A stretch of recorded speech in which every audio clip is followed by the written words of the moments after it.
octagon pointing. So was Max Holloway. I mean, what are we doing? But nobody plays the victim like WNBA players.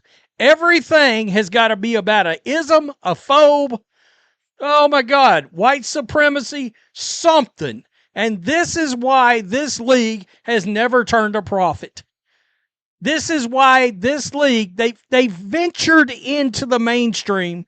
A new controversy is circulating involving the WNBA Players Association and a licensing decision tied to Sophie Cunningham's now famous pointing gesture. The gesture, aimed at Dana Bonner during an on-court altercation, became one of the most widely shared moments in women's basketball over the past year, spreading across social platforms, referenced by the White House's official account, and eventually leading to Cunningham appearing as a ring card girl at a UFC event. Reports also indicated she was the top trending female athlete in the country on Google search last year. Mainstream, because Caitlin Clark has pulled people in. Sophie, I'm about to hurt a lot of feelings. Sophie Cunningham is the number 2 biggest star in this league. She's above Asia. She's above Angel. I don't give a shit about the play on the court. That may hurt your feelings. Let your feelings be hurt. Sophie Cunningham, literally, from a publicity standpoint, from a reach standpoint, she's slaying every... According to Sports Business Insider Darren Rovell, along with reporting from Scott Agnes, the Players Association has declined to approve merchandise licensing tied to the gesture, reportedly describing it internally as derogatory. Fans attending team events have apparently continued recreating the pose during meet-and-greet photos regardless.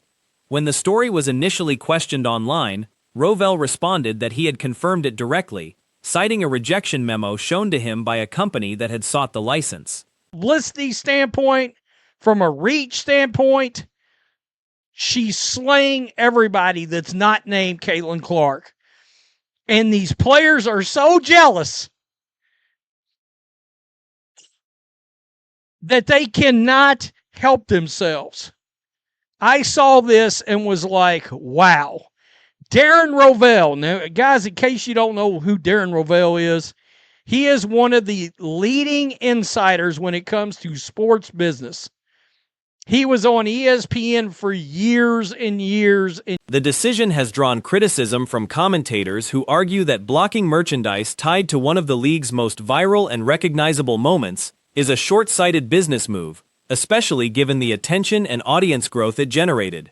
Some have pointed to Cunningham's broader popularity, noting her visibility exceeds that of many higher-profile players on the court, as evidence that the league is leaving revenue on the table by not capitalizing on the moment. In years and years, doing stories involving, for example, media rights deals, etc., etc.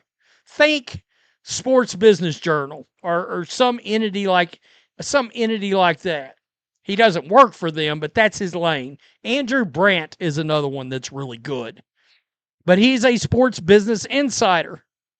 And I saw this and was like, holy shit. The episode adds to an ongoing narrative around Cunningham, who has increasingly become a polarizing figure within league discourse, alongside continued conversation about Caitlin Clark's record-breaking viewership numbers and the attention both players bring to the sport. Holy shit. Scott Agnes put out a story. Every camper gets a photo with Sophie Cunningham, and as you can expect, they all want to do the signature point. So let's look at it right here. Scott Agnes put this out. You get 1 point and the ball. 1 point and the ball. If it's a common foul, look at that. The young lady's black. Look at that. In a development that caught many by surprise, the WNBPA has reportedly instructed its licensees, meaning parties holding official licensing agreements with the league, not to use Sophie Cunningham's viral pointing gesture, labeling it as derogatory. Look at that.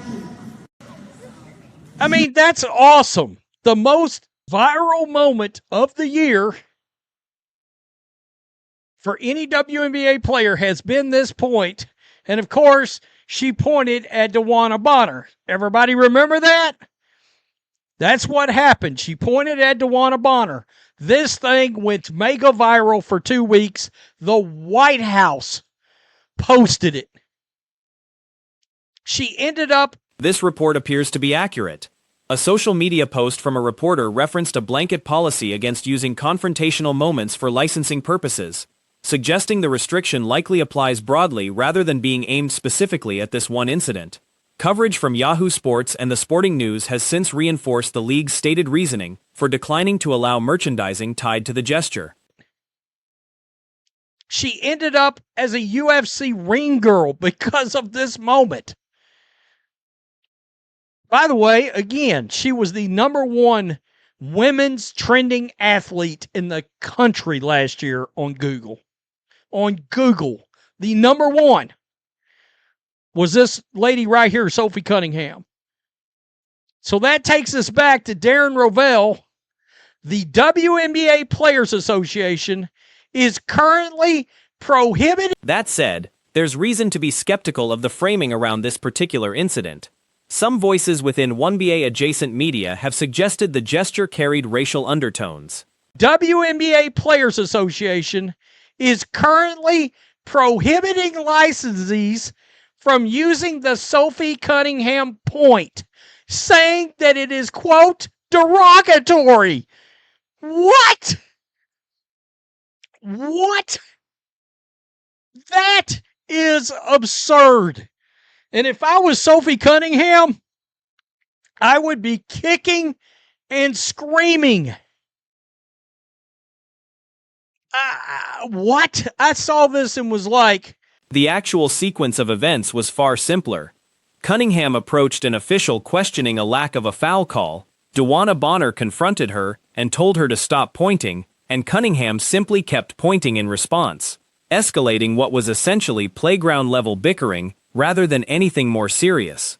Framing that exchange as racially charged seems like a significant overreach, yet certain commentators, including some with backgrounds in professional basketball themselves, have leaned into harsh characterizations of players while treating any criticism of other individuals as automatically rooted in prejudice.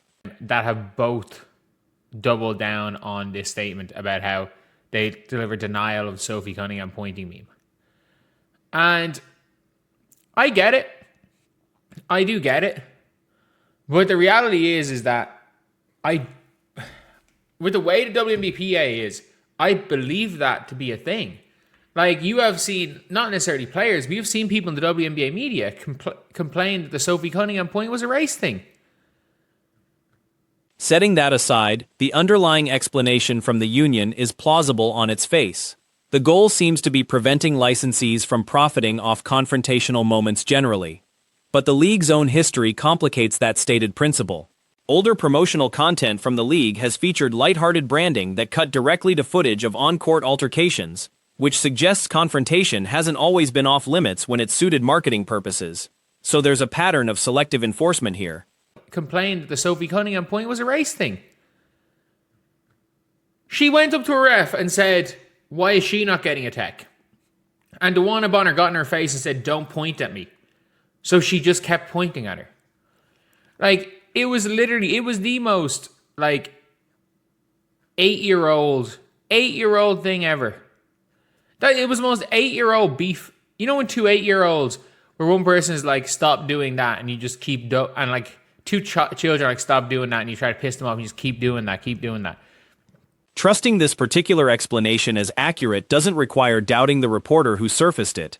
Independent commentary from credible, level-headed voices covering the league is worth following for anyone wanting a grounded perspective on recent league drama, since balanced takes can be hard to find in this space. Doing that, and you try to piss them off, and you just keep doing that. It was the dumbest shit ever. But now apparently there are racial undertones. It's derogatory, allegedly derogatory by the WNBPA. And then you've got people in the WNBA media. Well, I can't say, former NBA scrubs, because yes, Using the phrase, that's kind of a crazy thing. It's like calling someone an NBA scrub means at one stage they were. Still, the inconsistency stands out. A blanket rule against confrontational content is stated, but the league has broken that pattern before, and enforcement generally seems to depend on circumstance. In the top 300 or so players in the world, but Eaton Thomas calling her the Veruca Salt of the WNBA, like saying every single insult possible about Caitlin Clark, and then anyone says anything about another player, it's racist. I'm like, it's just dumb as shit, man. All of this. The fact is that a comparable example, teams were required to have upgraded facilities completed by 2027, and when Chicago's facility construction slipped by 3 months, through no fault of the organization, the Players Association issued public criticism of the delay, despite the team still being well ahead of the actual deadline. The overall impression this leaves is of a league office and union that don't always operate with consistency or seriousness. The fact is that with this one right here, it's almost certainly real. And the fact is that I think this is probably the case that they don't want to, profit off it or monetize off it because they don't want to. They want players or licensees to monetize off confrontation in the league. But like the league itself, that impression isn't new. It arguably became clear back when the 2024 rookie class, the first group of players to enter the league, already earning significant money through name, image, and likeness deals in college, pushed back after the union reportedly grew frustrated that incoming players wanted legal review of their standard contracts rather than signing without question. The league itself, they're selective in it. They're selective, and let's not forget do you remember the commercial where it's like, here at the WNBA we have this, and it was like happy-go-lucky, and then it would like go to clips of it would just go to clips of like brawls happening in the league. So they are selective with that, with their licensees. They're selective. I assume that policy is absolutely correct. I have no reason to question what's right. Regardless of the politics involved, the cultural impact of this moment shouldn't be understated. Kids attending Cunningham's basketball camp are likely to want to reenact the gesture themselves, given how widely it has spread as an internet meme. It may end up being the single most culturally significant moment to come out of the WNBA to date, something people could still be referencing and sharing years from now. What Serrata said. Or Serrata said, sorry. If I mispronounced your name, I do apologize. Genuinely go follow her, one of the very few reasonable and logical people in that side of the media, so please do go follow her. It's very rare to see an actual half-decent human take that's not some just extremist mumbo-jumbo on one side. So please, one of the very few good ones, please go follow her. But I assume she's right on this. It would be almost ironic if, when league award shows highlight the year's most viral moment, they instead spotlight something unrelated and lower profile, similar to how last season's most viral moment arguably wasn't officially recognized as such, referring to the widely discussed hip check incident involving Marina Mabrey and Caitlin Clark. I assume she's right on this. But for me, I'm like, it says it has a blanket policy not to monetize confrontation code moments, but they've done it. They have done it before. And it feels like with everything in this league, it's selective.